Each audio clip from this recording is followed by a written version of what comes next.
Borderline personality disorder and why boundaries can be so difficult to maintain for the borderline. Borderline personality disorder is a mental illness that is understood under the umbrella of complex trauma.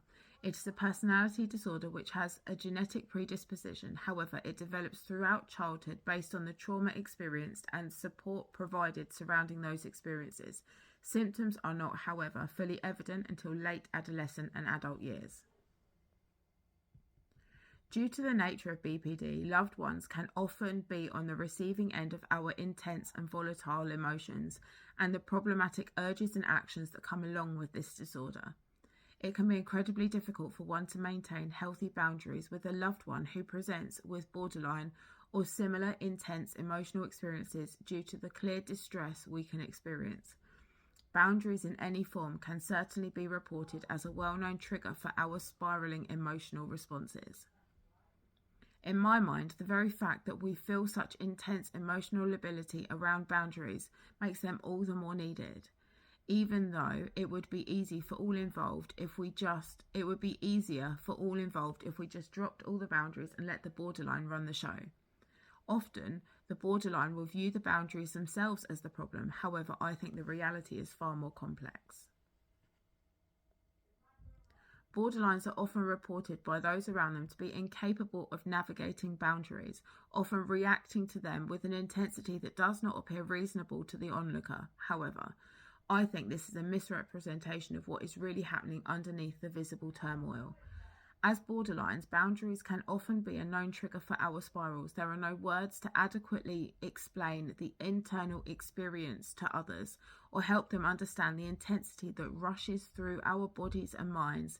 It just is, and once we are in the spiral, all that we can do is hold on for dear life, attempt to remind ourselves that the spiral will pass and the storm will calm once again. When my borderline personality disorder was at its most unhealed, I would at times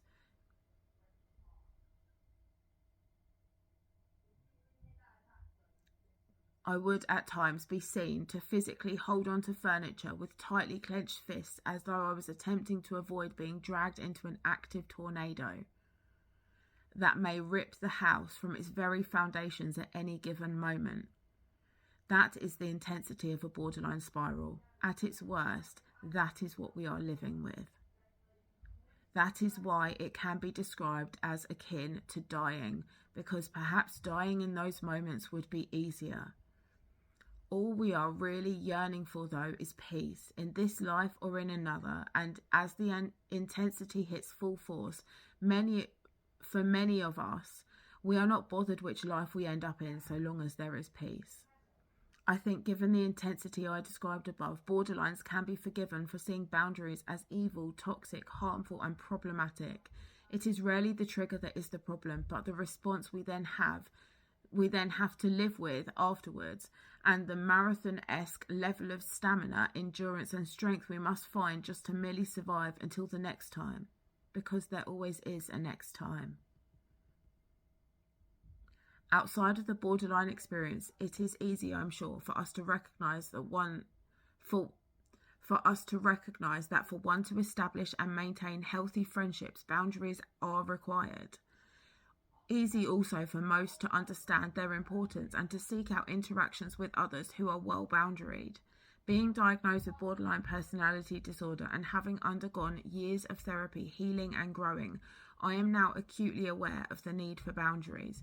Being borderline does not stop me seeking out well-boundaried friendships and interactions. I recognise their usefulness as someone who naturally interacts in a way that can feel intense for others, perhaps even suffocating at times.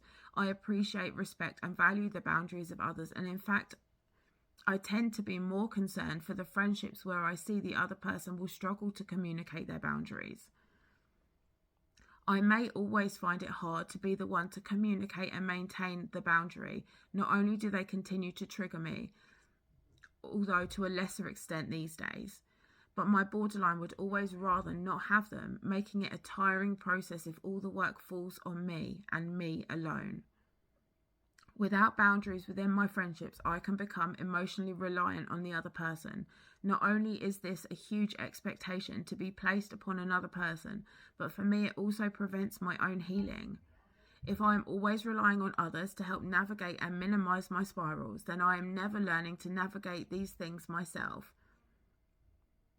And even though I am more than capable of navigating most of the mild and moderate spirals independently, I will begin to lean on these people even for those.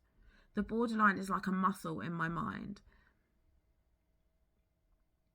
Feed it on the protein and weight lifting of external validation and emotional reliance on others, and suddenly its strength will grow, and before you realize it, borderline will have a hold over those mild and moderate spirals too, leaving us weaker to its advances, needing those around us more and more. Well-boundaried friendships and relationships can create limits by which I can receive a smaller amount of external validation, because we all need it sometimes, and that's okay.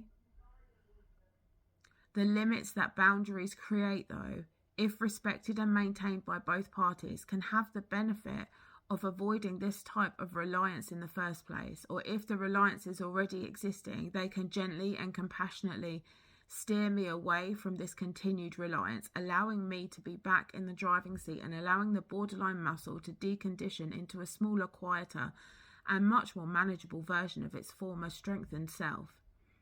This allows for long-term boundaried friendships and relationships to be created and maintained. All of this in the long term helps my own healing. In the short term, though, they hurt like hell. As borderlines, it can seem as though we are almost incapable of internally validating ourselves. I don't believe this to be the case. It is, however, my understanding that this ability for internal validation is a muscle too, much like the borderline muscle, which, due to a variety of reasons, we have not been taught how to strengthen, build up, and nurture. And as the diagnosis suggests, we have often received a lack of external validation throughout our childhood years also, meaning we often arrive at adulthood perhaps only just receiving it for the first time. This is part, in my mind, as to why external validation can have an addictive, almost drug-like power to it for many, if not all, borderlines. It is a challenging mix. Neither did we hear from others that we were worthy and that we matter, nor did we ever learn to provide that to ourselves. We grow into adults who lack any self-love, tools, or strategies to manage the ups and downs of life. Never mind the skills to navigate our turbulent inner world. It is given all of this, really no wonder that we end up reaching for coping mechanisms that are often extreme, risky, and scary for our loved ones to witness. We are lost children in adult bodies, without an identity of our own, seeking out others and needing so much to be loved, accepted, and validated that we mirror them, so they will love us and hopefully never leave us. We lose ourselves in them, rely on them. It can be utterly suffocating for both the borderline and the person they have sought out to constantly pacify, subdue, and sedate their emotional ability, which often feels as though it is seeking to destroy us at every given moment.